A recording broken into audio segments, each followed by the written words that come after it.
The restaurant felt like a small theater where people came to play quieter versions of their lives. Low light, soft music, and servers who moved like stagehands. In a corner booth sat a man whose name could fill headlines, Thomas Carter, an unmistakable presence even without the flash of cameras. Tonight he ate alone, the kind of solitude earned by years of deals and decisions. He folded a napkin and watched the room. 4 men entered with the kind of swagger that was practiced and defensive. They scanned until their eyes landed on Thomas. Smooth words followed by harsher intent. "We need a minute with him," their leader said, voice too casual for what it meant. Before anyone could call the manager, hands were on Thomas. The attackers pushed and prodded, trying to force him toward the exit. A hush fell, forks suspended mid-air. Thomas did not panic, he was not prone to theatrical reactions, but he didn't expect violence either. At a nearby table a teenager sat alone with a burger gone cold and a backpack. Malik was used to being invisible. He'd patched together a life with odd jobs and quieter routines. He had no interest in riches, but he had a stubborn rule: do not let bullies make their path with someone else's pain. He watched as the 4 men tightened like a noose. Thomas's hand moved a fraction to his pocket. The leader stepped close and demanded cooperation. "You're coming with us," he said. Malik stood, not boldly, just decisively. He crossed the room with the brisk calm of a person who'd learned to act quickly to survive. "Leave him alone," he said. Laughter answered him, a single sneer. "Mind your business, kid." One of the attackers shoved Malik aside, but his shove met a practiced balance. Malik twisted free, not eager for a fight but unwilling to be a bystander. The moment shifted when Thomas looked at Malik. A crescent scar curved along Malik's jaw, small, easy to miss, but in the man's memory it was a sign he'd seen before. Thomas's face changed. A memory stirred like dust disturbed after a long pause. "What's your name?" Thomas asked, voice quieter than the room, as if he were afraid sound might break the suddenness of recognition. "Malik," the teen replied. The name struck Thomas with a force that betrayed decades. He had once held a photograph of a baby wrapped in the same hospital paper, a note scrawled and discarded by fear. He had left then, too ashamed to become the type of parent he feared he'd be. The word Malik was both accusation and answer. The leader sneered and reached for Malik. Thomas moved in front of the boy, placing himself between the younger man and the attackers. "Don't touch him," Thomas said. There was a warning in it that had nothing to do with money. For a man used to influencing markets, this was influence of a different kind. The 4 men didn't expect sentiment, they expected leverage. They hadn't planned for a dinner to become a reckoning. In a clumsy, angry motion the leader tried to drag Malik toward the exit. Malik used the leader's momentum to slip free, and a nearby waiter called the police. Within minutes officers were at the door. The attackers tried to flee but were caught in a net of staff, witnesses, and quick law enforcement. The restaurant returned to its regular rhythm, though the air held a sharpness that wouldn't smooth for a while.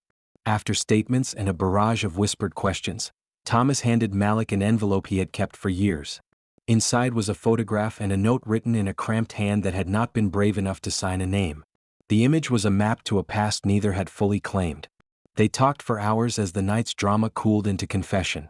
Thomas explained the choices that had kept him away: ambition, fear, the belief that absence could be protection. Malik spoke of foster homes, odd jobs, and a life of learning to make himself small. Neither story was neat. It was not an instant family reunion. There were tests to be taken and lawyers to be consulted, a truth that demanded paperwork and patience. But there was recognition, and in that recognition was the seed of something practical.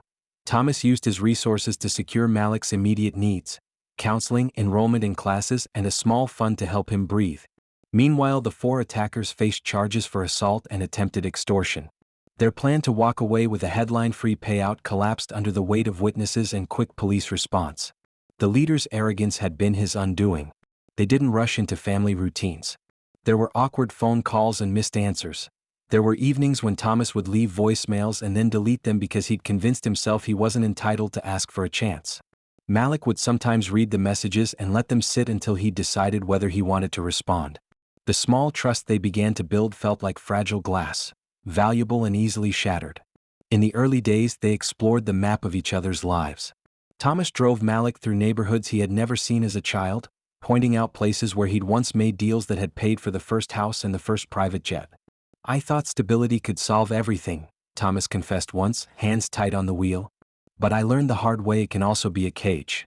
Malik listened, quiet, and then told him about the shelter that had refused him the first time because they were full.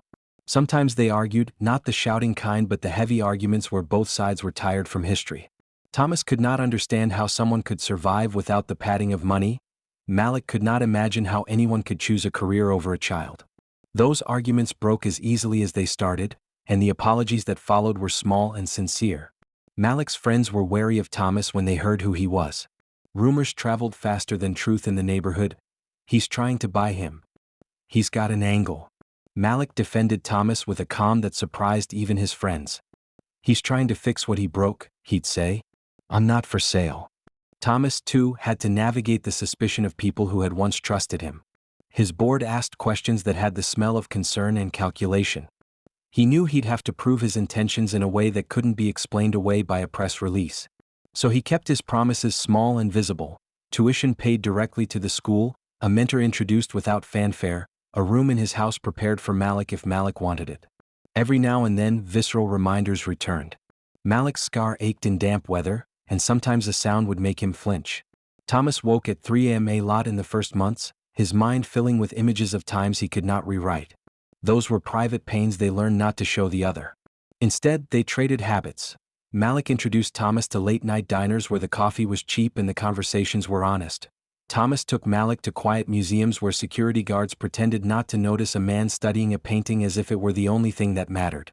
A year later, Malik had completed several classes and landed a steady internship at a design firm that Thomas had gently nudged him toward. The internship felt like a key slowly turning in a lock.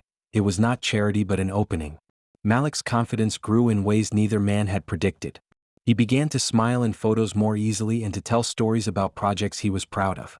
Thomas found himself listening with the hunger of a man newly curious about ordinary days. They also celebrated small victories together. Malik's first paycheck, hard-earned and all his, was a quiet triumph. He used some of it to buy a guitar he'd wanted for years. Thomas complimented the choice and then, somewhat awkwardly, offered to cover lessons if Malik would accept. Malik accepted, thinking of the long nights he'd spent idly tapping fingers on tabletops, making rhythms in the dark. The city noticed the story too. Journalists wrote pieces that varied between admiring and skeptical. Thomas learned to hold his ground in interviews, refusing to be reduced to a headline. Malik spoke sometimes too, but always on his terms, steering conversations toward the work he wanted to do rather than the fortune he had inherited in a photograph. Years later, at a small community event, Thomas watched Malik speak about a project that helped at-risk youth learn technical skills. Malik's voice was steady and clear, and when he mentioned that part of the program's funding came from a private source, he added, without drama, it was because someone decided to take responsibility. The crowd applauded, unaware of how complicated a human life had become to arrive at that sentence. Thomas thought about the restaurant night often. He would remember the way the lights had slanted and how a small photograph had changed the direction of his life. Regret had been a teacher. It had taught him to measure success by the tender things he could repair rather than by deals closed. Malik would sometimes walk past the old neighborhood where he'd spent his teenage years and feel a strange mixture of ownership and distance. He had friends there who were still trying to outrun histories of their own. He brought them into workshops and left doors propped open for those who wanted to step through. He didn't forget the nights that taught him to be fast and invisible, but he learned to carry himself without shrinking. In private moments, they would admit that the world had not given them a neat ending. There were strained relationships to mend, legal hurdles, and people who would never accept the connection between them. But there was also an undeniable truth. A photograph in an envelope had begun a bridge. The night 4 men had attacked the restaurant and frozen at Malik's face was the hinge of that bridge. People who witnessed that evening told the story for years, each retelling a little different, but all of them kept the same lesson. Sometimes the simplest act, standing up when others expect you to look away, can shift the course of more than one life. The rest had been work. Patient, sometimes uncomfortable, often slow. It was the kind of work that doesn't make headlines but changes families. And so they continued, imperfectly and together. The restaurant that hosted their reckoning remained a place where servers recognized them, where they sometimes ordered the same corner booth, and where the lights made everything feel like a small theater again. Only now, their parts were no longer strangers' scenes but roles they were learning to play for one another.